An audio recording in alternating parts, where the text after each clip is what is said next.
Hello friends, நம்ம இன்றைக்கி அதை பற்றி பார்க்க போனால் இலக்கியாவாக இருப்பார் எபிசோடில் என்ன இன்ட்ரெஸ்டியான சுவாரஸ்யமான விஷயம் நடக்க போகுதாங்க பார்க்க போகிறோம். வாங்க வீடியோக்குள்ளே போயிடலாம். நம்முடைய இலக்கியாவை பார்த்தீங்கன்னா ஃபாலோ பண்ணிட்டு போன அந்த கபாலி வந்து ஒரு வழியாக வந்து நம்முடைய ரேவதி வந்து இருக்கிற இடத்த வந்து கண்டுபிடிச்சிடுறாங்க. ஹாஸ்பிட்டலில் வச்சு தான் இலக்கியா வந்து ரேவதிக்கு வந்து ட்ரீட்மெண்ட் பண்ணிகிட்டு இருக்காளோ அப்படின்ற தெரிஞ்சுக்கிட்டு அந்த கபாலி உடனே வந்து கால் பண்ணி எஸ்எஸ்கேவுக்கு வந்து கால் பண்ணுறாங்க.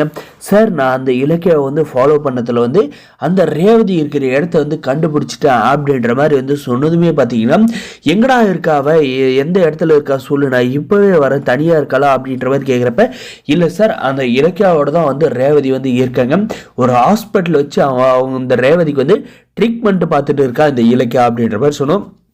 நீ ஒன்று பண்ணு, நான் அந்த இடத்துக்கு வர வரையும் நீ வந்து அவங்க வந்து எங்கேயும் போகாது வந்து பார்த்துக்கோ, நான் உடனே கிளம்பி வர்றேன், அவங்கள வந்து இன்றைக்கி அந்த ரேவதியை வந்து போட்டு தள்ளிட்டு அவன் மங்க யாருன்றதை வந்து தெரிஞ்சுக்கிட்டு இந்த பிரச்சனைக்கு ஒரு முடிவு கட்டணும் அப்படின்ற மாதிரி வந்து சொல்லிட்டு படபடப்பாக வந்து கிளம்பி வந்து வந்துக்கிட்டே இருக்காங்க இந்த எஸ்எஸ்கே. அதே சமயம் நம்ம இலக்கியாவும் பார்த்தீங்கன்னா ரேவதிக்கிட்ட வந்து அத்தை, நாங்கள் வந்து ஆரம்பிக்க போகிற இல்லத்தோட பேர் இலக்கியா அனாதை பெண்களுக்கான இல்லம் அப்படின்ற பேரும் வந்து சூஸ் பண்ணிட்டோம் அப்படின்ற மாதிரி வந்து சொல்கிறாங்க. நம்முடைய ரேவதி பார்த்தீங்கன்னா ரொம்ப சந்தோஷமாக இருக்காங்க. அதே சமயம் வந்து உன்னுடைய ஆசை வந்து நிறைவேறிச்சு அப்படின்ற மாதிரி வந்து நம்முடைய இலக்கியாவை வந்து வாழ்த்துறாங்க. நம்ம இலக்கியாவும் பார்த்தீங்கன்னா ரொம்ப நன்றி அத்தை, இப்போ வந்து நம்ம வந்து என்ன பண்ணுற போகிறோம்னு உங்களுக்கு தெரியுமா, நீங்கள் வந்து ஆசைப்பட்ட மாதிரி வந்து உங்களுடைய மகனோட பக்கம் இருக்கிறதுக்காக வந்து இந்த ஹாஸ்பிட்டலை விட்டு நீங்கள் தங்கியிருந்த ஸ்கூலுக்கு போயிட்டு உங்களோட லக்கேஜ் எல்லாம் வந்து பேக் பண்ணிக்கிட்டு நம்ம வந்து வீட்டுக்கு வந்து போக போகிறோம். ஆல்ரெடி நான் ஜானகி அத்தை கையில் வந்து சொல்லிவிட்டேன்,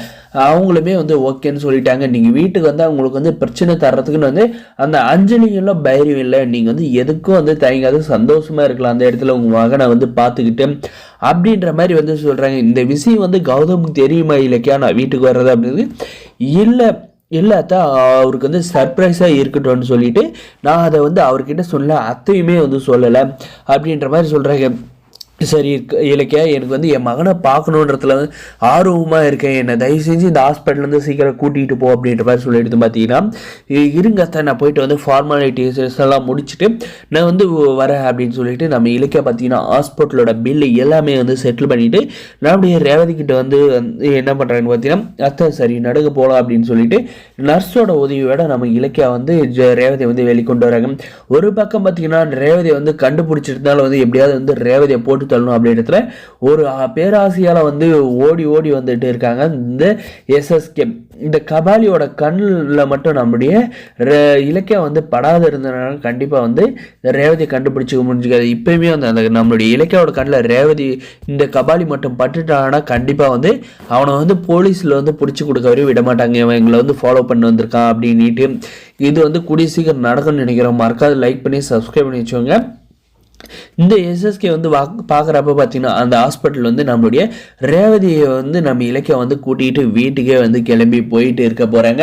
இந்த எஸ்எஸ்கே வந்து ஒன்றுமே இல்லாத வந்து பார்த்துட்டு என்னடா நீ அவங்கள வந்து வாட்ச் பண்ண அப்படின்ற மாதிரி வந்து கேட்டு அடி வாங்க போகிறான் அந்த எஸ்எஸ்கே கையில். இந்த கபாலி இவ்வளோ நாள் தேடி கிடைக்காதோ இப்போ கிடைச்சிருக்கான்னு சந்தோஷப்பட்டா இப்படி வந்து கூட்ட விட்டுடா, இனிமையாவது அந்த இலக்கிய ஒழுங்காக ஃபாலோ பண்ணுறான்னு சொல்ல போகிறாங்க.